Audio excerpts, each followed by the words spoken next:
Five, Five, four, three, three, two, two, one. And it's one. a Happy New Year from Force 13 HQ and on the 2016. Universal Clock as well, as we herald the 2016. Oh, and there's the countdowns coming in. Jesus Christ.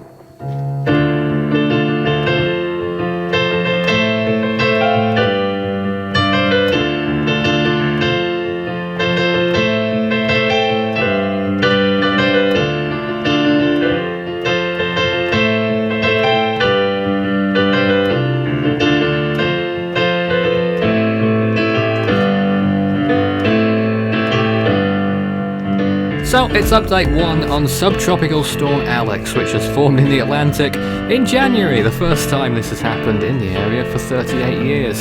Nope, not an April Fool's joke, or indeed a January Fool's joke, but it's Hurricane Alex, with winds of 85 miles an hour and a pressure of 981 millibars.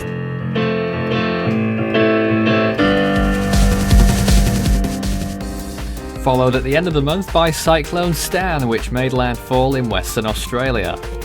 And then I got bored and decided to go to Holland, and there I found the 69 bus to Sloterdijk. Oh, why have we come all the way to Holland? Well, I think the leading question is, what is it like to be Dutch?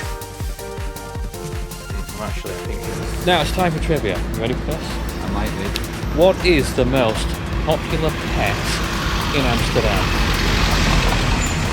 Bicycle.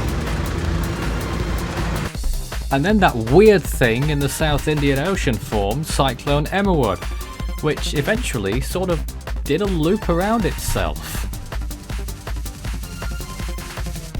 Hello and welcome to Cumbria, one of my favourite parts of the UK. This actual location with the whole mountain scene in the background, including England's tallest. Update 1 on Cyclone Fantalo, which is located in the Indian Ocean not too far from Madagascar, with Force 13 analysed winds around 168 miles per hour and a pressure of 915. Oh my word. Well, I know you saw that. That spanned the entire length of the sky.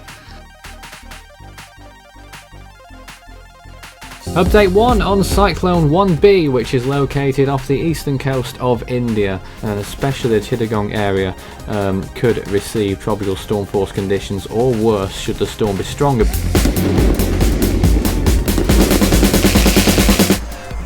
Cheers to another million.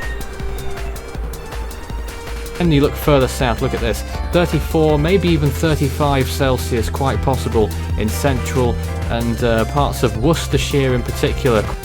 It was certainly a hot few weeks in the UK, and you know what that means, thunderstorms as well.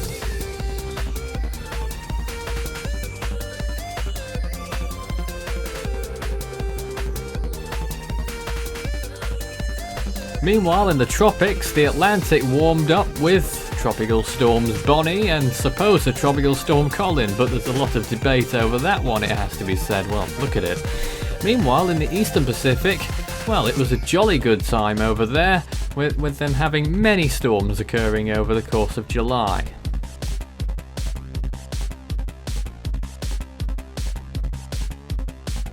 And after one of its top 5 latest starts on record, the Western Pacific finally roared into life with Nipatak.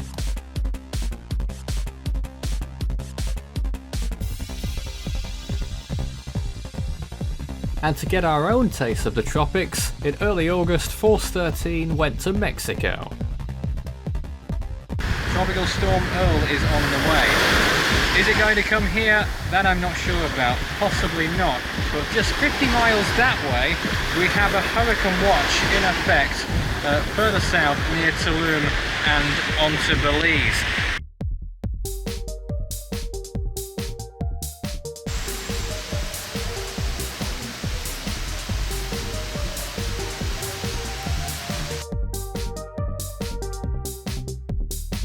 Somewhere in the background, how far I don't know, is Hurricane Earl, and that's about 300 miles south of this location. Ultimately, Earl missed, but it was my closest personal approach to a tropical cyclone to date. The pool is perfect.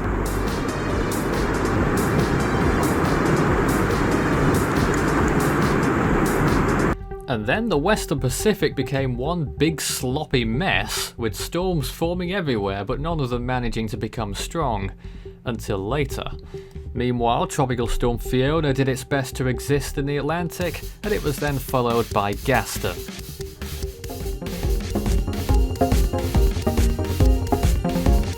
Update 5 on Major Hurricane Gaston, which now has winds of 115 miles per hour and a pressure of 962 millibars confirmed by Force 13 SADOPS. And then Typhoon Lionrock decided to run around the Western Pacific saying "catch me if you can" for the next few days in late August.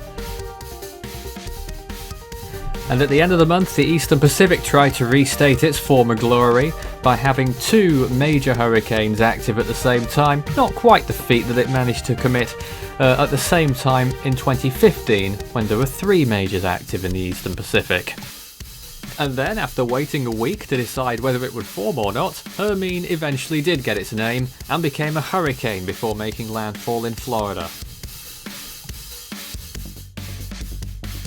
And then we had another Category 5 in the Western Pacific, Mirante, notable for making landfall on one of those tiny Philippine Batanes Islands.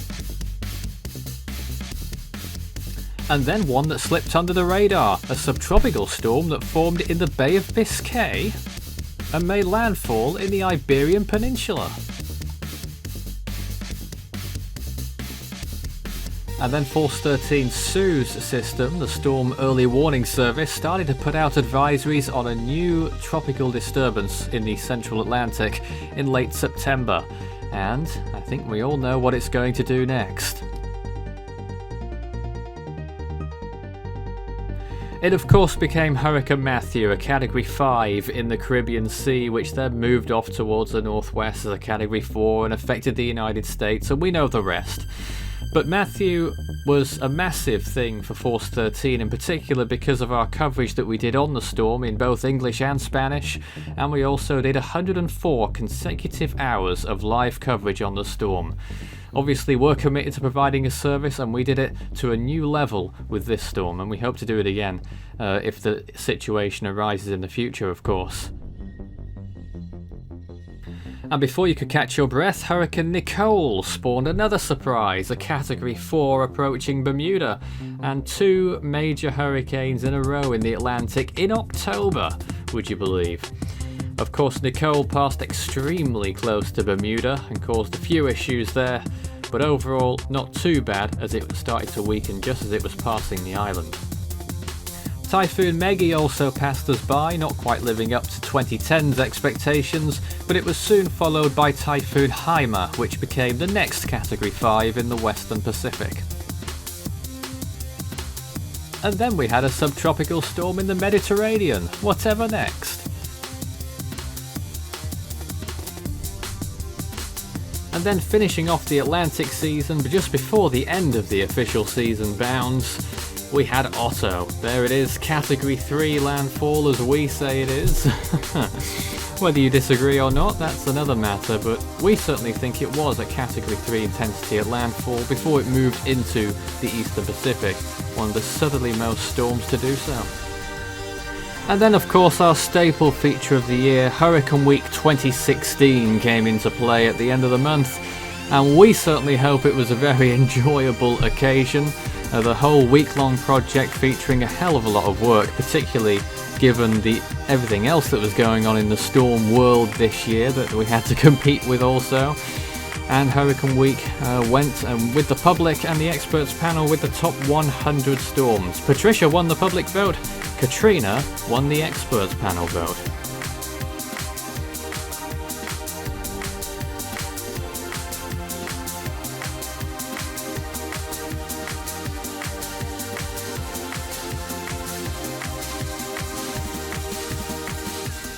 And then over Christmas we had Typhoon Nok 10, which of course affected the Philippines on Christmas Day. What worse timing is possible than that?